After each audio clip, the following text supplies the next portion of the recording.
Welcome back. We're week 2 of holiday themed reads, specifically Christmas. That's the holiday we picked. I guess we could have looked for Hanukkah books, but I picked for other, yeah.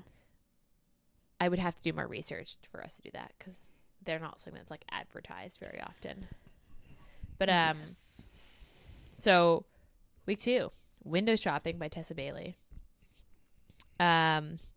I liked this book. I also, this is actually the first Tessa Bailey book I read, which sounds weird because you bought it. I bought it. It's not available on Kindle or anything, but because this came I out. think you can buy it on Kindle. No, now. I mean you can buy it on Kindle, but it's not. You have to buy it. Yeah. Or get it from your library. Yeah, but like, because this came out last year, and I deliberately bought it because I wanted to read it For Christmas. literally on Christmas Eve. I was like, I'm gonna read this before Christmas, so I brought it over. And then I read it on Christmas. Yeah, you read it on Christmas. Because it's like, I think it's like 200 pages. Yeah, because you read it on Christmas Eve. You finished the whole book. And then on Christmas Day, I read it. Yeah. So this is the second time we've read it. Both of us have read it. Yes. 2 Christmases in a row. Okay, tropes. Grumpy Sunshine. Grumpy Sunshine. Workplace romance. Another workplace romance. Yeah, actually that's true. We did two workplace romances. Is the other ones we're doing also workplace romance? I mean, Christmas is all about capitalism these days, so. Is the other ones also because mistletoe motive, yeah. They work in a bookstore together, yes, and then. Oh yeah, it is a workplace romance. I can't remember what Love Light Farms is. Yeah, I thought they were trying to save a but I don't think Christmas they work farm together. I guess. Well, I think one of them works for the Christmas tree farm. I think it's her. I think it's her farms. Yeah. Anyway, apparently that's the sub theme of this book. Christmas is about capitalism, guys. Apparently, because this book is deliberately like the under theme of the holidays is capitalism. Yeah, and it's not like deliberately like, but like kind of. If you think about it, it is. Yeah. This was a good book. Yeah. I think anything Tessa really like this because this is okay. I've only read, to be fair, Tessa Bailey has a huge catalog, and she's huge catalog. Shockingly, I've only read 3. I've only read 4, but I've heard all the other books. I've heard good things. I want to continue. I need to like books. dive more into her catalog, but 4 because I was like, I read her Killer Vacation. I really enjoyed it. Oh yeah, that's right. But maybe you can answer this question because although you've only had one more book that I have, is the cinnamon roll / like cinnamon roll in life and then aggressive in bed her thing? I think she does the aggressive in bed for most of her books. Okay, because I also listened to a podcast from another book of hers, and the hero in that book was the same as Aiden in this book, where she's like, I think cinnamon roll and then aggressive in bed. But I think Aiden's a certain brand of cinnamon roll because there's like Sunshine, but there's like Aiden Sunshine, which is very different. Yeah, I guess that's true. I mean, I haven't read a male character like Aiden before. I'm trying to think to see if I have, because I don't think so. I haven't read one. I feel like I have, but I need to think on that because I wasn't like shocked by Aiden, but I really like Aiden. Like Aiden's my kind of real life like hero, if that makes sense. Like we all like to read the alphas, but like they're not practical. This is like a practical hero that you could like actually imagine in real life. Yeah. Which is why I really liked Aiden. I really enjoyed Aiden too. I actually like Stella too. I did too. Although honestly, really thrown by the fact that she went to jail. Like that was such a curveball for me. I did like that because like, it's you never, it's definitely unique. Like you never read about, you read about like male characters in particular, like it's usually like some form of mafia or like something like that. Motorcycle. Yeah. But like you never read about like someone who went to jail, learned from their mistake, understood it was a mistake. Didn't just go to jail and like then go back out. Wants to. And I guess this is also like a commentary about like how we treat people who are released from prison, because Stella's not treated very well by people who learn that she went to jail. Yeah. And I think that's a good commentary on how we treat people who've been released. Yeah. Because, I mean, yeah, I liked, I really liked them in this book. Because, I don't know, what other tropes are there? Those are the three that, like, came to mind. And those are the three that I kind of, besides, like, holiday romance, which I think is a trope. Yeah. I think that's it. But it's like, what, 200 pages? It's not that long. Yeah, I think it's, we can look. Almost 250, basically. 250? Yeah. So it's pretty short. I wouldn't call this a novella, though. No, this is definitely a book. I would definitely call this a book. It's just a short book. And there's no trigger warnings. I wouldn't, unless like going to jail is triggering. I don't think. Well, I mean, like bad dad. I don't know. That would maybe. I like his family is like really shitty.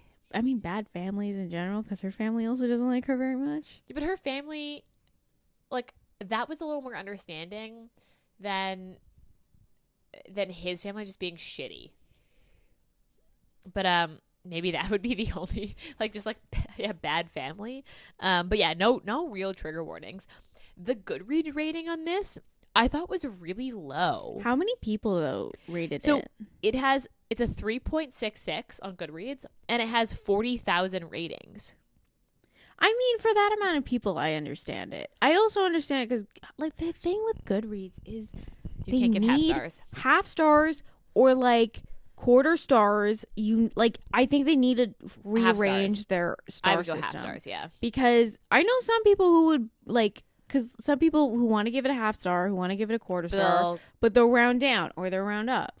So sometimes it skews it. Because the last book we did, it skewed it to round it up. Fucking skewed like so much. Versus this book, I would have expected this to be closer to a 4. Yeah. And it to be like a 4.05 or like a 3.9. I find those with like holiday books in general are usually rated low, which is really weird for me. But I guess I find like people who deliberately read, like, I found this when we were looking up Halloween books.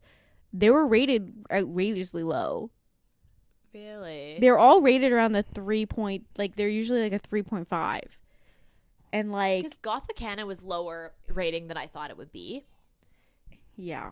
And I mean, Screen for Us, like we're bad. We are. I have different opinions with that book. But yeah, I guess like themed romances are kind of hard.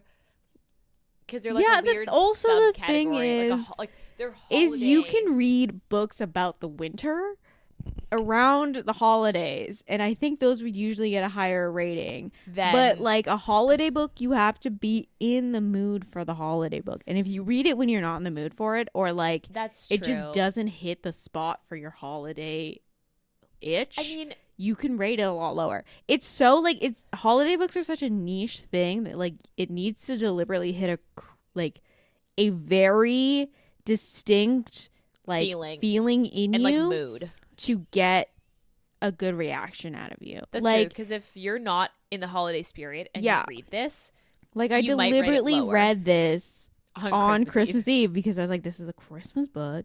I'm gonna read it on Christmas Eve. Doesn't it end on Christmas Eve? Yes, because their holiday parties on Christmas Eve. So, I mean, I believe that. Because, I mean, we read this early because we wanted to record this before December. Yeah. And even then, it took me a little bit to get into it because I was like, but it's not Christmas.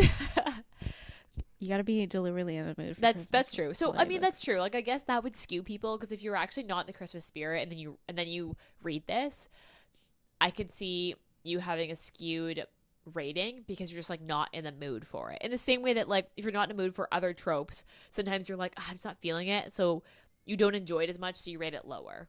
Yeah, that makes sense. Because this is dual POV, and I think you get 1 for 1. You get pretty equal. It's amounts. Pretty equal. Aiden and Stella, like you get to hear both of them pretty equally, which I liked because sometimes that's not the case. Yeah, and this is would you consider this age gap? I don't think you would. I don't think so. I don't. An age gap for me is like 10 years. Yeah. 10. Like I think you have to be like kind of in like the book starts when you're in different stages of your life, if that makes sense. Because okay, so I think she's 25 and he's like 31 or 32.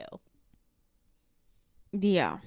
So like, I don't know. That's kind of an age gap. But the thing is, I don't think it's never really brought up. Yeah, he says that he says his age, and I'm pretty sure.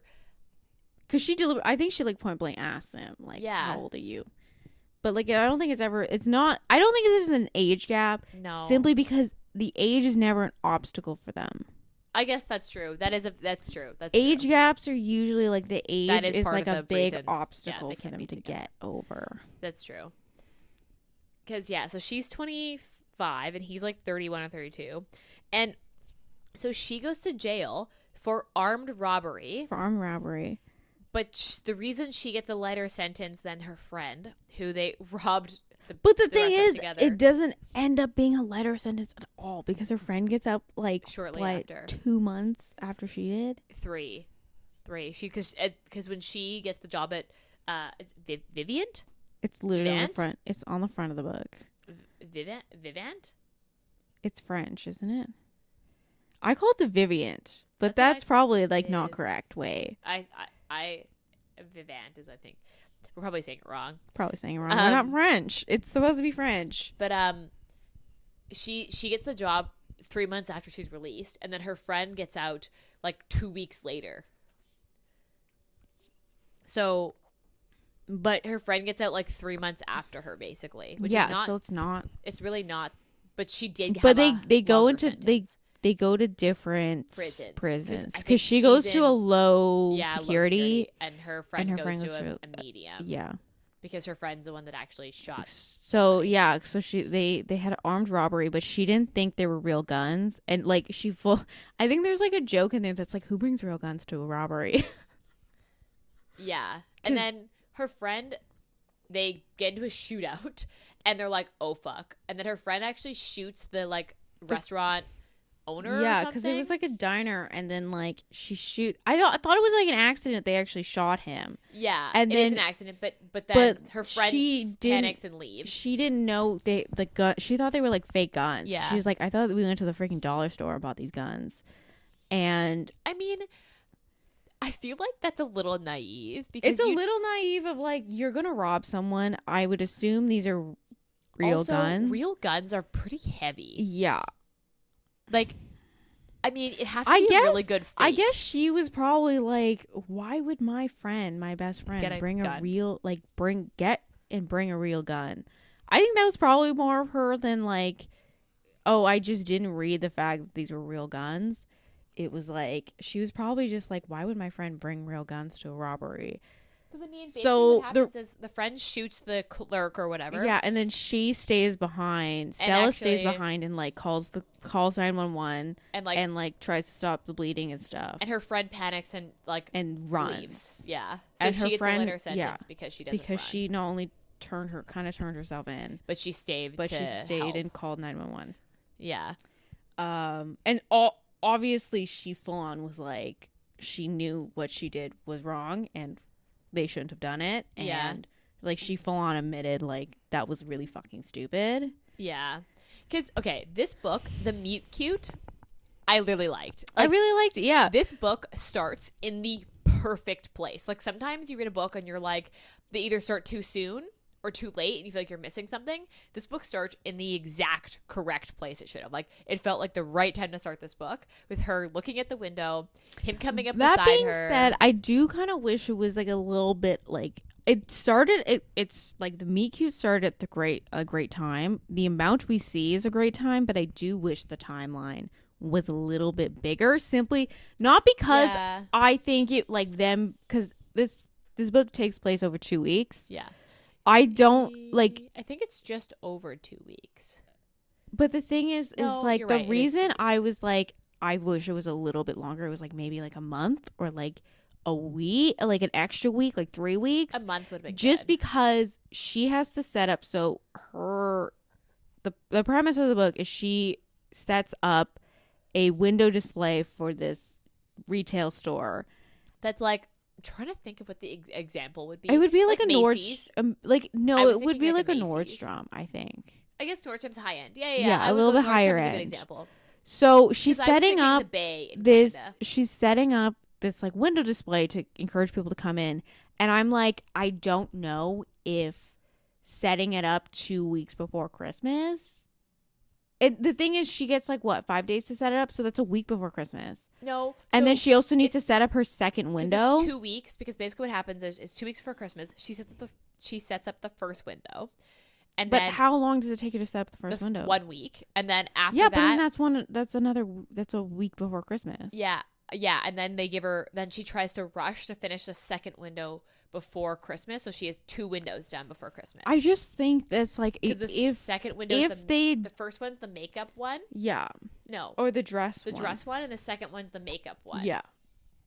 But like, I kind of like, this is just a personal thing. I wish it was a little longer simply because of like, she's setting up Christmas displays, and setting it up literally like for Christmas Eve just seems a little stretch to me, because I'm like, at the end of the day, is on Christmas Eve people going to look at a window display and be like, that's what I need for Christmas? To be fair, I thought window displays usually affect people who start shopping a little bit earlier. To be fair, I mean, neither of us are in retail, but I bet you it actually probably does. I probably, because last minute shoppers are probably like panicking. They're going down the street, they're like, that's it, I'm just gonna go buy it, and then go in and do it. They know for like people doing like Christmas parties and stuff, because the first one is about a dress. I guess we should give them the back of the book and describe the premise of this book, but I always forget. Probably do that. Okay, so back of the book. 2 weeks before Christmas, in all through Manhattan, shop windows are decorated in red and green satin. I'm standing alone in front of the famous Vivant department store with a charming man named Aiden ask my opinion of the decor. It's a tragedy in tinsel, I say, unable to lie. He asked for a better idea with a twinkle in his eye. Did I know he owned the place? No. He put me on the spot. Now I'm working for that man, trying to ignore that he's hot. But as a down-on-her-luck girl with a difficult past, I know an opportunity when I see it, and I have to make it last. I'll put my heart and soul into dressing his holiday windows. I'll work without stopping, and when we lose the battle with temptation, I'll try and remember I'm just window shopping. I think that's a good, that's a really accurate back of the book. I also, it is French, because he says it's French. Yeah. So vivant means living in English, according to Translate. Okay. I don't know why you're translating. Because I want to know. I'm gonna try to get how to pronounce it. Yeah, dude. I'm not. There's no way. Vivant. I would not have pronounced it like that.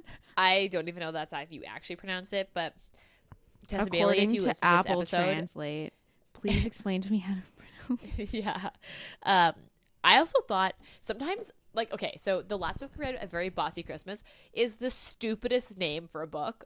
Like, I'm sorry, but that's... I thought this was, like, a good name. Yeah, it was a the good title premise. of this book is, like, perfect for this book, which is, honestly, sometimes really hard to do, because sometimes the publishers will change the name of the book. I think she self-published this. Did she? I guess that's true. Based on the print. Yeah, based on the print, like how the book is printed, because I bought the physical copy of this. Yeah, it looks self-published. So I think a couple of her books are self-published. Because, yeah, this is definitely, I think you're right. This is definitely self-published. Because this title, perfect for this book. And the back of the book, that description is like perfect, because it's just enough, but not too much. Yeah. So I think that's a really good description of this book. Okay, so back to their meet cute. So they have a meet cute. Yeah, so she applies for this job that he basically says, hey, I happen to know that this place is hiring. You should apply. And she goes, no. And basically leaves. She's like, why is this rando talking to me? This is New York. Yeah, because it's New York. Also, Stella is an introvert, so she's like, and she was like, headphones on. Like, he's that guy at the gym that you're like, why is this guy trying to talk to me? She's full on like, why is this guy trying to talk to me? But I mean, like, he is asking her a valid question of like, what do you think of this window display? Because they had the store had a terrible window display. It was like, and I think everyone thought it was terrible. It was like penguins. It was penguins on an assembly line making presents, and she's like, It's literally. She's like, first of all, the penguins are creepy, and second of all, nobody wants to be reminded of capitalism during Christmas, which is basically what it's like telling. It's like having children make gifts.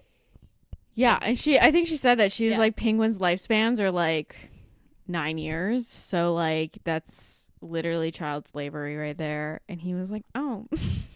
Yeah, look at that. It was actually a really funny scene. It's a funny scene because also Aiden gets into, he loves stories about his aunt. What's Edna. Edna. And he goes into a story about his aunt Edna, and she's like, why is this country bumpkin talking to me? Yeah, I think she notes he's cute. She's like, oh, he's cute. And then he starts talking about his aunt, and she's like, oh. Yeah, he's honestly that guy at the gym that you're like, why is this guy talking to me? Except he's like genuinely cute and just like actually really nice. I thought it was really funny. It was funny, but he pushes her to like, hey, you should apply for the window because you have great ideas. You should, if you think you can do better, you can apply because they're hiring. So she basically applies, but she does absolutely nothing on the application because she's like almost like setting herself up. She has like a lot of self-doubt in this. A lot of self-doubt in this book. To be fair, she also just got out of jail. So I mean, like, and literally everyone doesn't believe in her. So I understand it. Yeah. So she definitely, because she applies for this job, and like, Aiden basically hopes she applied. Yeah, because he wants to talk to her again, and he realizes that he didn't ask for her number. He didn't ask for her name. I think he asked for a name because how would he know it was her application? He didn't. Because I remember his assistant was like making fun of them, and he's like, I don't even know what her name is. Like, I think I just have to go. Yeah, he basically loopholes this entire application system so he can meet her again. So he just assumes that she applied. And instead of picking the best candidates to interview, he interviews everybody. Because he's like, I want to meet her again. And I'm hoping that one of them is her. And so he sits through like god-awful interviews. He sits through like 100 interviews. And she's the last one of the day. She literally like bolts. Because she has to sit there for like 20 minutes or something because he's like running behind by the amount of interviews he does. So she's sitting there and she's like starting to talk herself out of doing this. Yeah. So literally he's like going to go ask her to come into his office and she's fucking bolting down the stairs. And then he like runs after her. Yeah, he runs after her. And then as he's running after her, he's like, I realize this is kind of creepy. So I've got to make this less creepy. And, like, he does do his best, but I don't think there's a way to make that less creepy. Like, I don't think there is. Yep. And it's cute, though. It's cute because he's obviously trying really hard. He ends up giving her the job because her ideas are really good. Like, genuinely good. And, yeah, and also because he wants to give her a chance. Because I think his gut basically his gut's like, you need to give this person a chance. And also, he's very attracted to her. He's very attractive. And so she gets a week trial because he's like, I can't just hire her. So he basically, because of this idea, to give her a week-long trial to dress one window. Yeah. And have it due the week before Christmas. So she starts, I think she starts Monday. So like this is like a Saturday or something. She starts Monday and she's got till Friday. Yeah. And so she comes in, she like takes the job. She starts in her window, and they basically kind of like dance around each other. Because they're always like, she's literally there from like opening to like midnight. Yeah, trying to finish this window. And he's there all the time because he's a bit of a workaholic. It's probably even less than, maybe she starts on a Sunday because I think she starts on Sunday. I literally think she starts Friday like the morning next at 6 day. a.m. that they reveal it. Yeah, I think it must be the Sunday. Shopping. Like he literally, I think it's like a next day start. Yeah, it must be Sunday because they definitely reveal it on Friday morning. So they're kind of dancing around each other. There's a lot of sexual tension, and the window reveal happens. His grandmother and dad are like assholes. He owns part of most of it. He owns like 50. I think he owns like or 55 like or 60% of this retail store because they were going bankrupt a couple years ago, and because I honestly fucking love the story of him just like selling honey. Yeah, he and then made, just like so basically making a story of Aiden, who's our cinnamon roll hero. I love him with his little bubble butt. She even notes he has a bubble butt, which is like such a thing. And I was like, I appreciate this. He grew up with his aunt. What is it? Basically, Edna? yeah. So basically, it's Tennessee. His dad's sister. He basically gets sent there. I thought it was maybe his mom's sister. Maybe his mom's sister because I don't think Edna's related. I don't think he. Yeah. So I think it's his mom's sister, and his mom's not in the picture, or she like had died. I think she died or something. And then so he gets sent to live with his mom's sister in the middle of like. I thought it was Tennessee. Yeah, in like the middle of the country, Tennessee, like some small town Tennessee. And he just like is such a country bumpkin. They're like hillbillies. He starts a business with his uncle, who's a hillbilly, like who's a straight up hillbilly, who is like what is that, clown? Wasn't he like a clown? No, that was the side story where like his Aunt Edna and his uncle Hank, maybe, like they split up, and then his Aunt Edna dates a like rodeo clown for a couple months. But so basically he starts a business with his uncle of like started by like a beehive, because his uncle he's a beekeeper and has bees on the property. So they sell honey door to door until it becomes like a multi-million-dollar company, enterprise. Yeah. And then he has enough money to bail this ginormous department store in New York out of bankruptcy, where he owns a majority. And then he's the general manager, so he moves from Tennessee to New York because he takes over the store. He buys majority of it, then takes over the store to try to like save it from going under, basically. Yeah. And he has to like entertain his family with these, because they're technically board members. So they like entertain them with these like board member meetings where they basically are snobby fucking rich people. His assistant is fucking hilarious. His assistant is so funny. I honestly, that was like, it was like, sometimes those characters are really oversold and they're kind of annoying, but his assistant was actually genuinely funny. Like it was a good like comedic relief, and it was like still realistic enough where you were like, this is just funny. It was good. I did like the assistant. Yeah, but basically his family is fucking terrible humans. Yeah, they're just not good people. And they feel like, I guess, entitled to him doing this stuff for them, for like saving their entire business.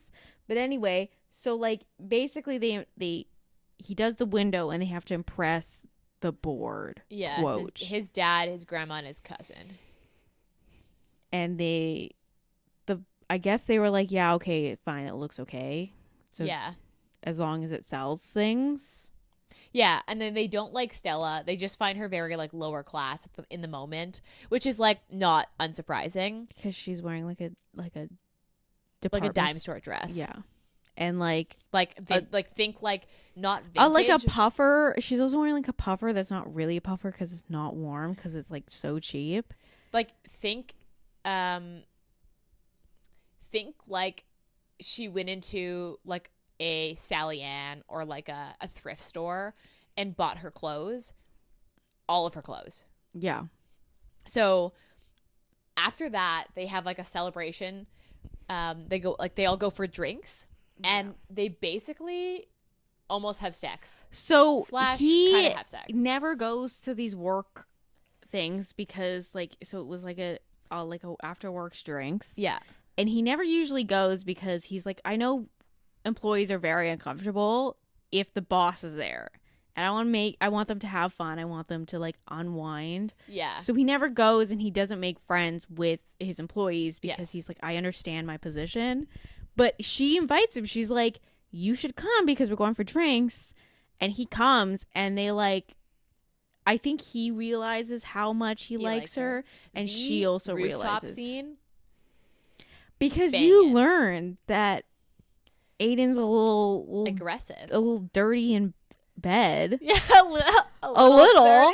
It's so funny because he keeps referring to all these like times that like women will see who he is in real life. Okay, because they basically either think he's too nice in real life, or they like the too niceness and then think he's too aggressive in bed. because he's like a dirty talker. And he's also very, like, dominant in bed. Like, he wants to be in charge. Yeah. And so he like refers to that as like, oh, people just don't. He like full on is scared that she's not gonna like him in bed. Because he assumes that she's gonna think he's too nice. Because she kept seeing. Also, she's a little skittish too. And she kept saying, like, you're too nice. Like, you're being too nice to me. But she's also she's saying that, and I don't think he fully understands why she's saying that, but I think he does get to a point where he gets it, because she's skittish, like, and he understands that she's like, oh, she's in flight mode, and if I scare her off, she's bolting, and I'm never gonna see her again. And she's just like, she's at the point where she's like, I want to save myself. Like, I don't want to be saved. I'm at the point where I need to save myself. And if he's trying to rescue that me, is the main conflict in the book, is like, she wants to solve her problems, be her own person. And the thing is, she doesn't. I think my problem is she didn't like explain this to him. Like, she didn't like have this conversation to be like, this is what's going on in my life, and I understand if you want to step in and help, but I need to do this myself. But to be fair, if she explained it to him, then the conflict would never happen. Yeah, but so it like, needs to happen. She needs. I know, but like in not a romance novel that needs that like third quarter conflict, I do wish she explained it a little bit better, and it, like, in particular, walked her feelings through. She also has been in prison with only women for the last 4 years. Yeah. So, I know. I mean, some of it's kind of fair. I know, but he was like so open about all his feelings with her that I was like, I really kind of wish she. But that's a very grumpy sunshine trope, though. And she's the grump in this. So I mean, like, I also I need a novella about the manager, the other couple, the manager, and the fucking floor janitor. manager, and I need like a really like 100-page novella on that, because she becomes friends with the floor manager. Because they make really fast friends. Because I think I wouldn't say they're somewhat close. No, the window that she's dressing is right outside of her main department, and she is the first person she asks to order stuff that will go like the window. No, because she brings up the fact that she's like, you should put some portions of like what I'm displaying near the front, and then you should also probably put like a little sign so being that like, you can direct the people to the right department. And so she brings that up when she's like, I want to put this one deliberate dress that I know you have in your department in my thing. Could you set up a display right outside the window so if people walk in, they can find the dress? Mm-hmm. And then they become like fast friends because she's like, oh, I like how you think. And this like fucking this janitor, the floor manager's around like 30. Yeah, I picture her like under 35 but over 30. Yeah, and then this like floor manager is like 22. He's like 22, 23. He's like a little baby in comparison. Yeah, and that I think that is the main. That is a true age gap, Ayesha. I just thought it was so fucking cute, I was like, I need like a little novella of this. This is next year's Christmas story, is this couple, because they were just so fucking cute, and I was like, I want more of that.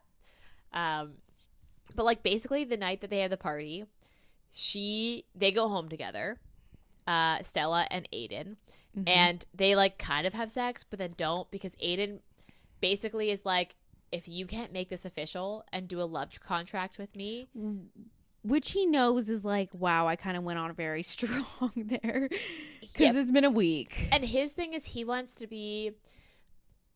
doesn't want to sneak around. Yeah, he wants to do her right. Mm-hmm. If that makes sense. And she is like, this is going too fast. So they're I get his place, but I get her place too. Yeah. So he basically leaves and is like, until you're ready to be a little more serious, like I just can't. He's also like the owner, and like I get why he's wary. Yeah. So they end up like not seeing each other anymore. And then a couple days later, something goes missing. A pair of like diamond earrings goes missing. Inventory, and somebody notices 2 pairs of earrings have gone missing. Yeah. And then his grandmother shows up. Yeah, so this HR person who did the inventory, I don't understand. She reminds me. I don't know why. The thing is you've always met someone like that. That's like the person who thinks that they like are the law of the like because they've been there for so long. Yeah. The thing is like if you work someplace, she reminds me of that slug from Monsters Inc. before they realized she was a good guy. That's what this like. I instantly pictured someone like that, but in like human form. That. No. That's what I pictured in my head. But like I didn't picture that. But like actually evil, not like where that she ends up good. So basically, I didn't understand the fact that like the HR person did the inventory because it's usually like a that manager. Was confusing. Yes. So this HR person is like, oh, so these earrings are missing, so. The person that must have took them is the person with the criminal record. I mean, that's a very normal thing, though, in society. I think that's like a very, I think it's a very good commentary on, like, how society treats people with criminal records. Because it's, like, the fact that they don't even investigate it. They're just like, oh, she did it because she has a criminal record. And I don't think it even lists what she went to jail for. Yeah, because I think it's just like you have to state that you have a criminal record. Yeah. You don't have to state what you went to jail for. I mean, yeah. Although, realistically, I would hope that the murderers of the world have to say that they were murderers rather than... I think like employers... Rather than, I was a graffitier. You know what I mean? Yeah, I think employers can probably contact like parole officers and be like... Obviously, if they're a dangerous or like high-risk offender, I think employers have the right to know that. But anyway, I don't know. Obviously, don't know more about that. But so basically, they accuse her of stealing. They humiliate her by dragging her through the store, almost cuffing her, but like kind of. The middle of the busiest day, one of the busiest days. Yeah, because it's like at this point, it's like the 22nd. Yeah, it's like 2 or 3 days before Christmas, and. The floor manager, her friend, obviously sees this and is like, I'm going to go get Aiden because they did not tell the general manager who is upstairs in his office, hey, they were going to like basically they were going to arrest his employee for stealing. And so. And it would have been a pretty big because it was diamond earrings. So it would have been like almost for 2 pairs, it would have been over $1,000. Yeah. It would have been a couple, like maybe $2,000 to $3,000 worth of stuff. Yeah. You can get a pair of earrings for like depending on how big the diamonds are and if it's gold, like they could be pretty expensive. In a department store? Yeah.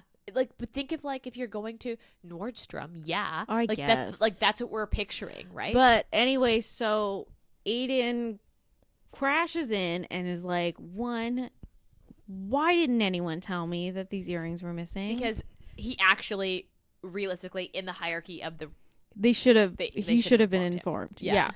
Instantly. And he like points out, he's like, I'm literally always here.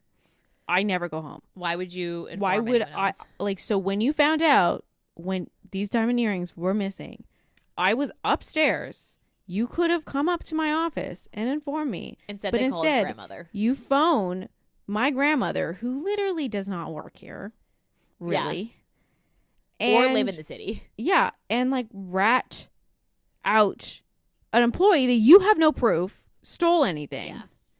So they basically prove that she didn't do it because one of the other like salesperson they asked the floor. They asked everyone on the floor. They're like, hey, 2 diamond earrings are missing. Does anyone know where they are? And one of them was like, oh, I locked them in one of the cash registers because somebody he couldn't decide and he hadn't been paid yet. Yeah, he was going to be there later that day. Yeah, he wanted to make sure like he got them for like so they weren't taken. Yeah. By the time he came back after his payday. So they figured out where they are and Aiden was like, 1, you're fired. Yeah. 2, the board has been dismantled. I don't need your opinion and you can go home now. I don't care about your opinion and I've been entertaining you for the past like how long has he been managing the store? I think like it's 5 been years. Yeah, it's been like I think it's less than 5, but like not. It's like maybe 3 or 4. Yeah, he's like, I've been entertaining you for the last couple of years because I thought that was going to please you. Yeah, I thought you were going to like me more, but I found that you don't care for me and I don't care for you now. So please leave. Yeah. And they were like, oh, I knew you were going to hold this over our head that you own the store. And he's like, no, I literally bailed you out because I wanted you to love me. And you obviously don't. It's so sad. Scene. It's actually a good scene. It's a good though. scene, but it's so sad that he had to be like, I had to bail out this multi-million-dollar store for you to love me. And you still don't love me. And you still don't love me because you're snobby snobby people, rich people. And you can go away. And then the janitor gets the grandmother's car towed, which I fucking loved. I love that. That was, yeah. This is why I want a little side novella of those two, because that'd be so great. Because, yeah, she, like, double parked. Basically, in New York. In front of the store. In front of the store. So, like, yeah, her car was fucking getting towed. And she was like, oh, well, my driver was out, so I just parked there, because that's where we normally park. The janitor just sped the process up. Yeah, by actually calling the tow people. He totally called the tow people. And, like, someone's parked outside of our store illegally. Yeah, you know what, though? Okay, we're coming. He has the right to go. Yeah, that was actually a good scene. Yeah, that was. But yeah, so they go upstairs to his office. Oh yeah, the office. And they have sex in his office. That was a great scene. And then they go to his place because he wants to show her his Christmas lights, which is super cute. Because he so cute. Loves the holidays. He's like Christmas cheer in a person. He's like Buddy the Elf. Yeah. Yeah. He he decorated his entire apartment and he's like, obviously his honey businesses must be bringing in so much money. And like, obviously the store, now that he is saved it from bankruptcy, because he lives in this like penthouse apartment. Yeah. And it's like, she describes it as like Mad Men, like bachelor pad, but like crisp. Like, but with like holiday cheer, but like Christmas threw up on it. Yeah.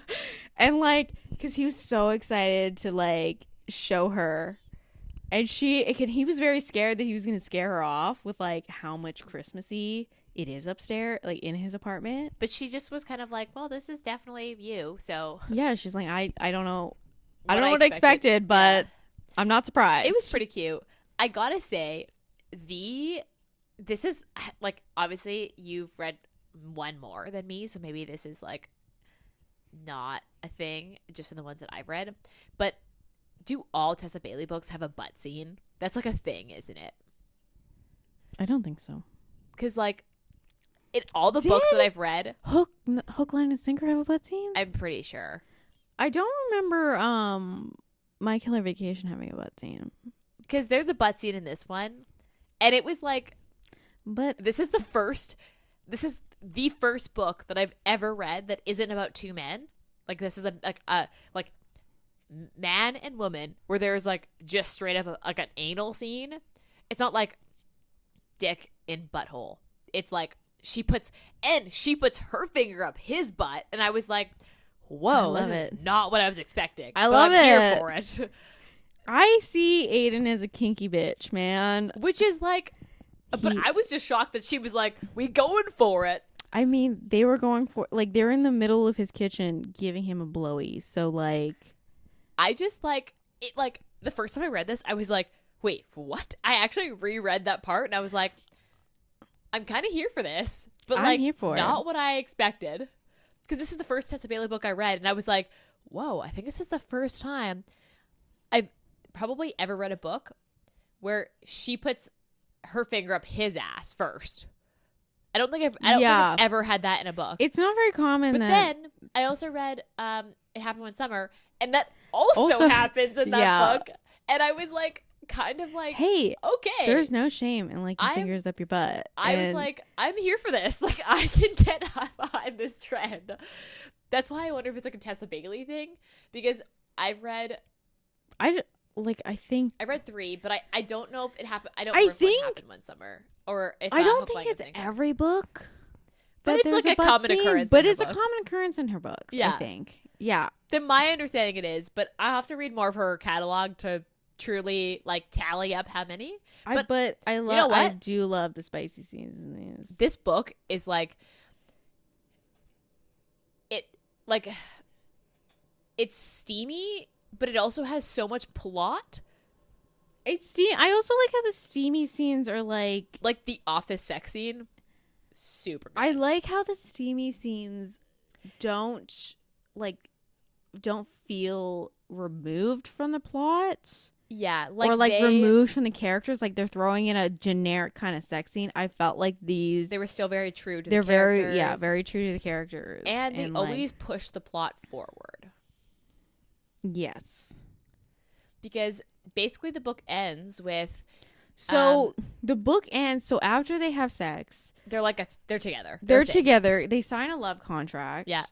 But she wants to basically her best friend, ex-best friend, kind of like it's like frenemy. It's like they're in like a weird place because she feels her friendship with her is very toxic, and she figured that out through therapy it is toxic in jail.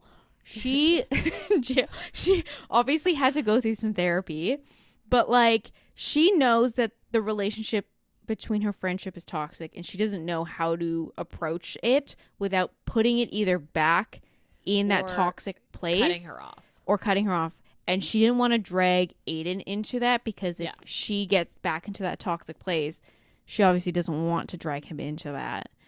And so her friend's getting out of jail, and literally on Christmas Eve, I think it's Christmas Eve.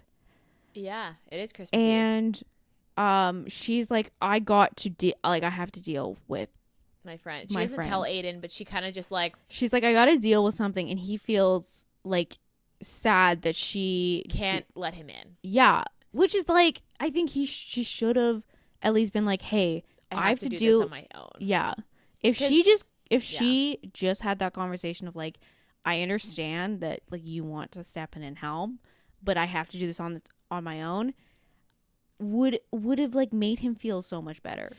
And then he wouldn't have been moping around the party. Yeah, because he understands that he gets the sense that she has to do it on her own, but he doesn't actually understand what is happening, like what she's doing. So he just like basically has to hope that what it is that she does goes well and that she comes back and doesn't get sucked into whatever it is. And he understands it has something to do with her past, but not quite what it is. Well, she explains her friendship. She like full on like, yeah, she does. She does open up to him about like why she went to jail, her relationship with her best friend, her relationship with her family, why she's in the situation she's in. She's very open about that, but like she's not open about like this particular event that she needs to go take care of. Because basically she sets a boundary with her friend, realizes she's super late to this like party. Yeah, and I thought it was so cute because like the Christmas robes. So when they were at his apartment, because obviously he loves Christmas, and she was like, "What is your ideal Christmas? Like, what is your dream Christmas?" And he said, "I want a family with matching robes." Where every morning they wake up and put on their little matching Christmas robes. They're matching Christmas robes, and she like she did not think that was weird at all. She was like, "Oh my god, that's like a great dream." That's super cute. And so she was gonna like buy this really expensive dress with her paycheck, because rule number 1, you have to blow your first paycheck. But she shows up late after she basically hands over her apartment to her friend, being and then just moves in with Aiden. Yeah, she basically tells her friend, she's like, I can help you get on your feet. I'm not gonna like abandon you, but you have to realize that I'm going to have a life that doesn't necessarily, like, you can't be dictating it. Yeah, because she was very hesitant to explain to her friend where she got her job, why she had her job, and like, because her friend was already being a little snarky at her.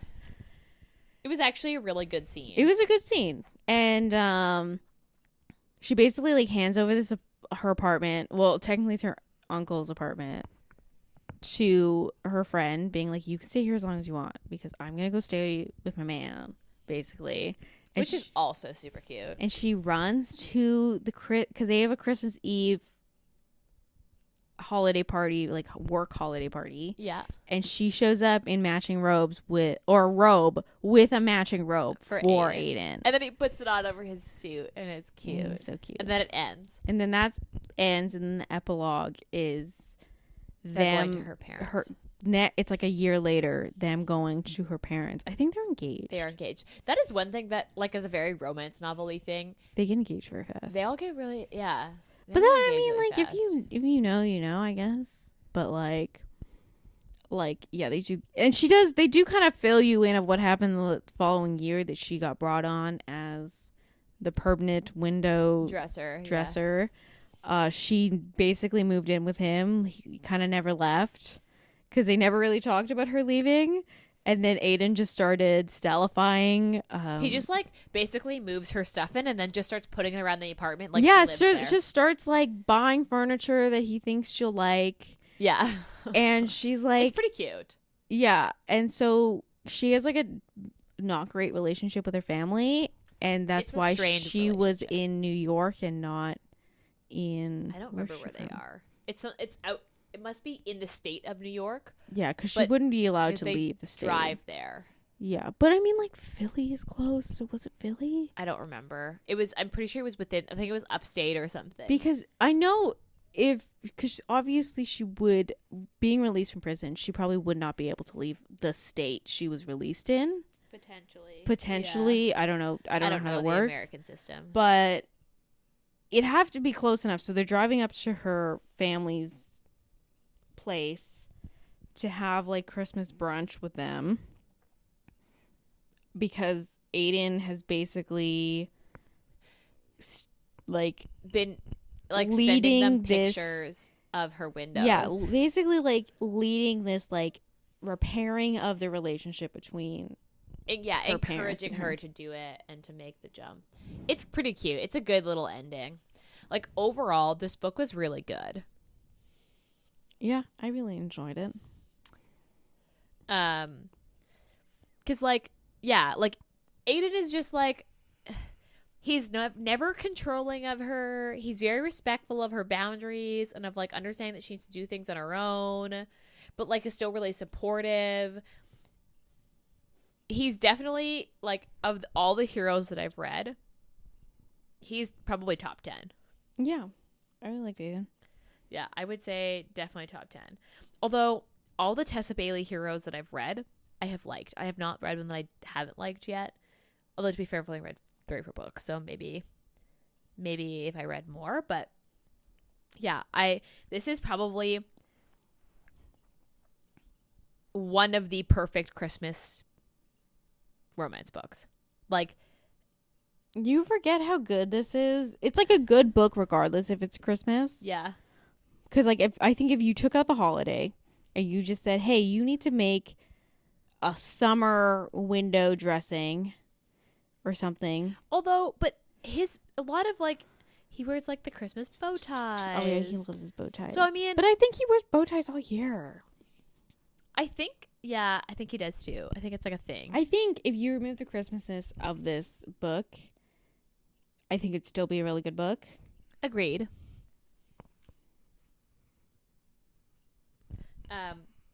Yeah, I agree. I think that if you remove the Christmas, you also wouldn't have to do much, I don't think, to remove the Christmas. Yeah, you just kind of have to book, actually. Yeah. Like, besides the fact that the windows are themed Christmas, you wouldn't actually have to do much. Yeah, and you can just replace, like, the Christmas party with, like, a summer party or, like, yeah, something like that.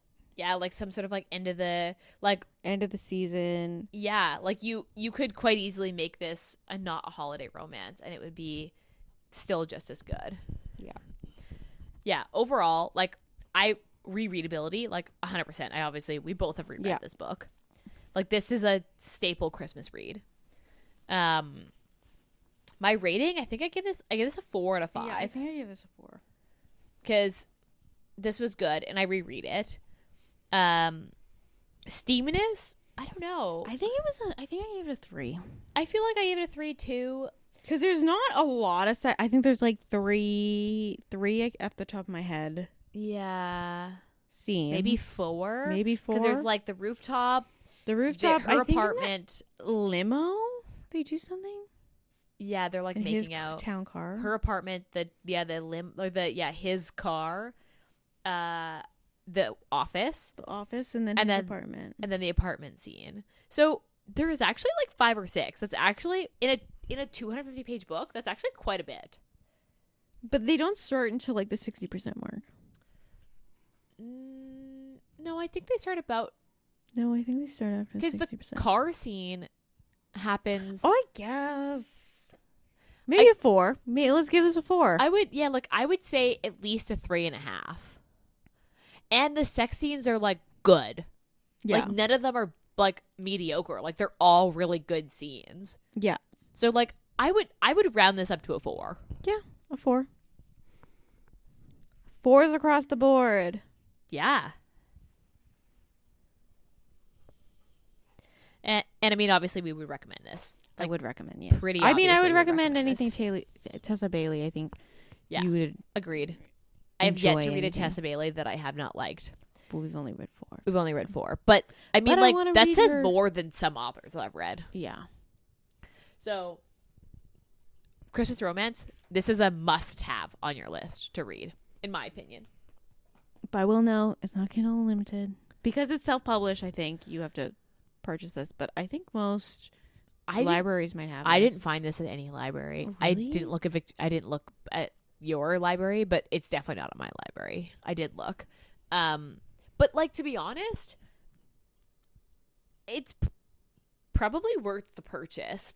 I think I paid like $13 for it for the physical copy. I think the digital copy is a little cheaper. I don't know if I paid $13. Well, maybe. I don't know. I heard really good things about the book before I bought it, and I was like, we're just going to do it. I would say this is probably worth the purchase, to be honest. Yeah, I would say so.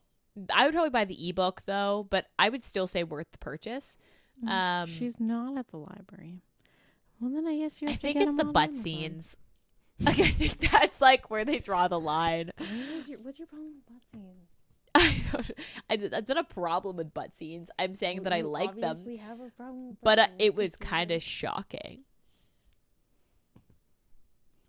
You read Omegaverse, yeah, but and you're like, a girl sticking her finger up a guy's butt is obviously weird. It's not weird. This is honestly the first one that I've actually read that had that. Because all of them are either like two guys or it's the guy doing it to the girl. It's never... Yeah, it's usually the guy doing it to the girl. It's never the girl doing it to the guy. Or like a guy being like, oh, I'm going to claim you here. Yeah, exactly. This was like not like that at all. It definitely was the first time a girl did it to a guy that I read, but I don't think I was that until shocked. I read other Tessa Bailey books. Yeah, I don't think I was that shocked. Okay, any last words? No, I think we covered everything. Besides, this is worth the Christmas purchase. Yeah. It's a good book to buy someone for Christmas if they like romance. And don't say the butt scene. I was going to say and butt stuff. I had a friend that read this book and was like really not like turned off, but like the butt stuff was like a lot for her, and like so maybe it depends on who you're gifting this to, but I say it was a hit for me. And it was a hit for you. Seasoned romance reader would like this. Someone maybe not as seasoned. Yeah. But okay, worth it. As usual, follow us on Instagram, rate, review, subscribe. Please rate, review. We read them all when they are there. Email us with recommendations because we've got some good stuff coming in January that we're just kind of organizing. And we've got 2 more weeks of holiday romances, both of which are popular holiday romances. Better than A Bossy Christmas. They're more of this. In your apparently, supposedly, they're more of this caliber than A Bossy Christmas. Yes, that's what I've heard. We both have not read the other 2. So stay tuned, and we'll see you next week. Bye.